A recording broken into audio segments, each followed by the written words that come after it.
Movie के शुरू होते ही सन 1953 से हमें एक घर दिखाया जाता है और ये घर था एलिस का, यानी कि मेरा। तो इस फिल्म में आपको एलिस का कैरेक्टर मैं खुद को बताऊंगी। एलिस यानी कि मैं अपने मॉम डैड के साथ इस घर में रहा करती थी। मेरे अंदर ऐसी पावर्स थी जिसे मैं आत्माओं को देख सकती थी। एक दिन मैं अपने भाई के साथ अपने कमरे में गई जहाँ पर हमारे खिलौने बिखरे हुए थे। मैंने अपनी मॉम को बताया कि ये सारे काम वही बच्चे की आत्मा करती है जो हमारे घर में रहती है। मेरी मॉम जानती थी कि मेरे अंदर ही खास पावर ताकत है, मगर मेरे डैड मेरी किसी बात पर कभी यकीन नहीं करते थे। वो समझती थी कि मैं बस डराने के लिए सबको झूठ बोल रही हूँ। मेरे भाई ने मेरी मॉम को कहा मुझे रात को डर लगता है, तो मेरी मॉम ने मेरे भाई को एक सीटी दी और ये कहा कि जब भी तुम्हें डर लगे तब ये सीटी बजा देना, मैं तुम्हारे पास आ जाऊंगी।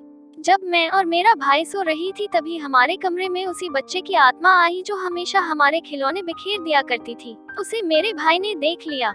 मेरी मॉम जो उसे सिटी देकर गई थी, वो उसे बहुत ढूंढता रहा, मगर वो उसे कहीं पर भी न मिली। वो अब डर से चिल्लाने लगा था। उसकी आवाज सुनने के बाद मेरे डैड वहाँ पर आ गए और मुझसे पूछा गया, तुमने फिर से कोई आत्मा देखी है? जिस पर मैंने हाँ बोला। तब मेरे डैड मुझे नीचे ले गए और बहुत मारा।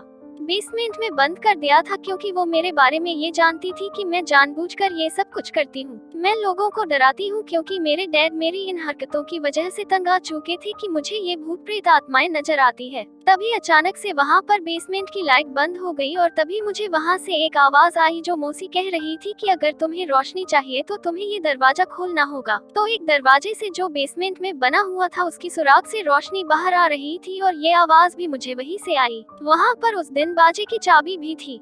मैंने उस दरवाजे को खोल दिया जो मेरी बहुत बड़ी गलती थी। उस दरवाजे से एक शैतानी आत्मा बाहर आई और उसने मुझ पर अपना कंट्रोल कर लिया और उस चीज ने वहीं पर मेरी मॉम को भी मार दिया। चीज के बाद वक्त गुजरता गया, मैं बड़ी हो गई और अपनी मॉम की मौत का कसूरवार खुद को समझती थी। एक दिन मैंने अपने घर पर एक लड़के को देखा जो बहुत अजीब इसलिए मैं थी, मतलब वो एक आत्मा थी जो बस मुझे ही नजर आ रही थी। मेरे इस बारे में ही अपने डैड को बताना चाहा, मगर हमेशा की तरह उन्होंने मुझ पर यकीन ही नहीं किया और मुझ पर हाथ उठाने लगे। तो मैंने भी अपने डैड का मुकाबला किया और फिर मैंने अपने घर से जाने का फैसला कर लिया था। मैंने हमेशा के लिए अपने डैड और भाई को छोड़कर अपने घर से भाग गई। इसके बाद कहानी आती है 2010 में। थोड़ा सा बड़े होने के बाद मैं अपने दो साथियों के साथ रहने लगी और मैं उन लोगों की मदद किया करती थी जो बहुत आत्माओं से तंग थे, जिनके घर पर बुरी आत्माओं का राज होता था। आज मुझे मेक्सिको से एक आदमी की कॉल आई जिसने मुझे बताया मेरे घर में सब कुछ अजीब हो रहा है। जब मैं अपने दो साथियों को लेकर उस घर में गई तो मैं उस घर को देखकर हैरान हो गई। ये वही घर था जहाँ पर मैं बचपन में अपने मॉम डैड और छोटे भाई के साथ रहा करती थी। फिर मैंने उस घर की छानबीन शुरू की। मुझे वहाँ पर बहुत सी चीजें ऐसी मिली जो मेरे बचपन से जुड़ी हुई थी, क्योंकि कई सालों से उस जगह पर कोई नहीं गया था। वहीं पर मुझे वो सीट भी मिली जो बचपन में मेरी मॉम ने मेरे भाई को दी थी, तो आगे जब भी उसे डर लगी तो वह सीटी बजाकर मेरी मॉम को बुला ले। फिर आखिरी बार जब हमने उस आत्मा को देखा था तो हमें क्या सीटी कहीं नहीं मिली। तभी वहाँ पर किसी आत्मा ने मुझ पर हमला किया और सीडी को मुझसे छीन लिया। फिर अगली सुबह छानबीन करने में एक कैफे में गई जहाँ पर मुझे दो लड़कियाँ भी मिली। मैं उनसे कुछ बात कर पाती तभी वहाँ पर एक आदमी आ गया जो कोई और नहीं बल्कि मेरा भाई था। मेरा भाई मुझसे बहुत नाराज था क्योंकि मैंने उसे अपने डैड के पास अकेला छोड़ दिया था, जो उसके साथ भी ठीक तरीके से नहीं रहते थे। मेरे भाई ने मुझ पर बहुत गुस्सा किया और फिर वहाँ से चला गया। मुझे जो लड़कियाँ मिली थी वो मेरे भाई की बेटियाँ थी। मैंने अब वो सिटी की तस्वीर को अपने भाई की बेटी को दे दिया और कहा इसे अपने डैड को दे देना। उसी रात में अपने घर वापस आई जहाँ पर मैं छानबीन करने आई थी और जो मेरे बचपन का घर भी था वहाँ पर मुझे फिर से सीटी की आवाज आई। वो आवाज दीवार के पीछे से आ रही थी, मगर जब मैंने पास जाकर देखा तो वो कोई दीवार नहीं बल्कि एक दरवाजा था। मैंने अपने डैड की रखी हुई चाबियों से जब उस दरवाजे को खोला तो वो सीटी मुझे जमीन पर गिरी हुई मिली। साथ ही मैंने वहाँ पर एक लड़की को देखा जो एक इंसान थी। कभी यहाँ पर वो ही आदमी आ जाता है जिसने मुझे यहाँ पर बुलाया था, जो अब इस घर का असल मालिक था, पर उसके हाथ में गन थी। उसी ने इस लड़की को यहाँ पर कैद किया हुआ था। दरअसल बचपन में जो मैंने दरवाजा खोला था उसी में से जो शैतानी आत्मा बाहर निकली थी, जिसने मेरी मॉम पर भी हमला करके उन्हें मार दिया। अब वो सातवा ने इस मालिक मकान पर भी अपना कंट्रोल कर लिया था और उसी ने इस लड़की को कैद भी किया हुआ था। अब खैर वो मालिक मकान हमें कुछ कहता तभी मेरी एक साथी ने आकर उस पर हमला कर दिया, जिस वजह से उसकी मौत हो गई। जब मैं पुलिस स्टेशन गई तो मुझे पूछताछ से पता चला कि वो लड़की जो मुझे बेसमेंट में मिली थी उसको पुलिस 4 महीने से ढूंढ रही थी। उधर घर में भाई भी अपनी 2 बेटियों के साथ आता है जिस घर में वो बचपन में रहा करता था, और यही वही घर था जहाँ पर हर वक्त खौफनाक चीजें हुआ करती थी। वहाँ पर मेरा भाई दरअसल वही सिटी लेने आया था जो हमारी मॉम की आखिरी निशानी थी, मगर गलती से ही मेरे भाई की बड़ी बेटी बेसमेंट में चली गई और उस पर भी उस बुरी आत्मा ने हमला कर दिया। उसने मेरे भाई की बेटी को आत्माओं की दुनिया में कैद कर दिया, जिससे असल दुनिया में वो कोमा में चली गई। अब मैं अपने भाई की बेटी को बचाने के लिए कुछ भी करने को तैयार थी। अब जब मेरी छानबीन की तो मेरे सामने सारी सच्चाई आ गई। मुझे यहाँ पर पता चला कहाँ से, कुछ साल पहले जब मैंने बचपन में ही दरवाजा खोला था जिसमें से बुरी आत्मा आजाद हुई जो दूसरी दुनिया से आई थी।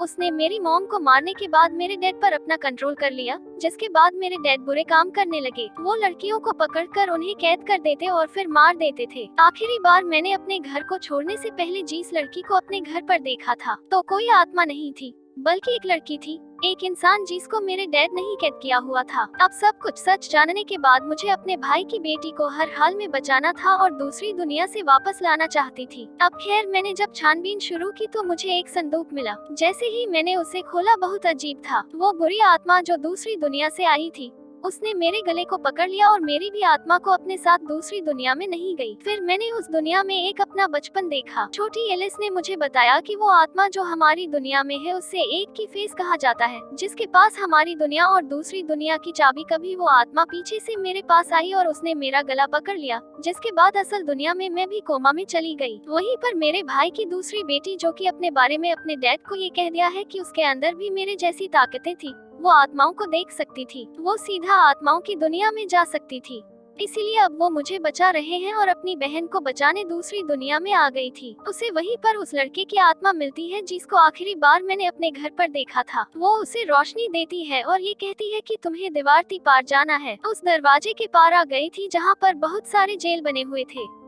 उसे एक जेल में ही उस आत्मा ने मुझे भी कैद किया हुआ था। वहीं पर मैंने देखा एक जेल में से मेरे डैड बाहर आते हैं और उसी की फीस आत्मा ने मेरे झील को भी खोल दिया और मुझे ये कहा, जाओ अपने बचपन का बदला लो अपने डैड से, क्योंकि वो मेरे साथ हमेशा से बुरा सलूक किया करते थे। मुझे गुस्सा आ गया और यहाँ पर मैंने यानी कि एलिस ने अपने डैड को ऐसे मारा जैसे वो मुझे बचपन में मारा करते थे। पर जब मैं ऐसा कर रही थी तो की फीस आत्मा को ताकत मिल रही थी, क्योंकि जब जब इंसानों के बीच नफरत बढ़ती है तो उसी की फीस आत्मा यानी उस शैतान को ताकत मिला करती थी। और जब मेरे भाई की बेटी यहाँ पर आई तो उसने मुझे मेरे डैड को मारने से रोका और मेरी स्टिक को भी लेकर तोड़ दिया, जिससे मैं अपने डैड को मार रही थी। मैंने देखा कि फेस नहीं मेरे भाई की बेटियों की आत्माओं को कैद किया हुआ है। मैंने उसे यहाँ पर एक सौदा किया कि वो मेरे भाई की बेटियों को छोड़ दे और मुझे मारकर यहाँ पर मेरी आत्मा को कैद कर ले। ये सुनकर वो कैसे इस शैतानी आत्मा मुझे मारने लगी और साथ ही साथ मेरे भाई की बेटी को भी मार रही थी जिसे उसने पहले पकड़ा था। उधर असल दुनिया में उसका जिस्म भी खत्म हो रहा था। तभी उस दुनिया में ही जहाँ पर मैं कहती मेरे डैड ने उसकी फेस पर हमला किया तो उसने उनकी आत्मा को भी खत्म कर दिया और फिर जिसके बाद उसने मेरे गले में अपनी उंगलियां डाल दी।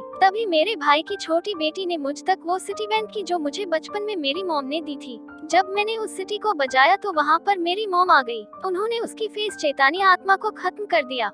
अब मैं अपने भाई की बेटी की आत्मा को उसके जिस्म तक पहुंचाना चाहती थी, मगर हमें वहां से निकलने का कोई रास्ता नहीं मिल रहा था। तभी मुझे एक दरवाजा मिला जिसकी चाबियां भी मेरे पास थी।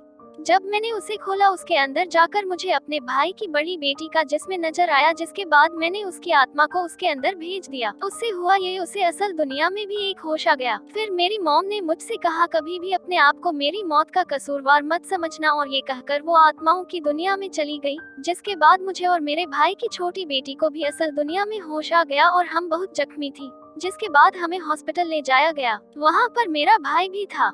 मैंने उसे वो सिटी दी जो हमारी मॉम ने हमें बचपन में दी थी। हम दोनों एक दूसरे के गले लग गए और अपनी मॉम को याद करने लगे। इस मूवी की कहानी यहीं पर खत्म हो जाती।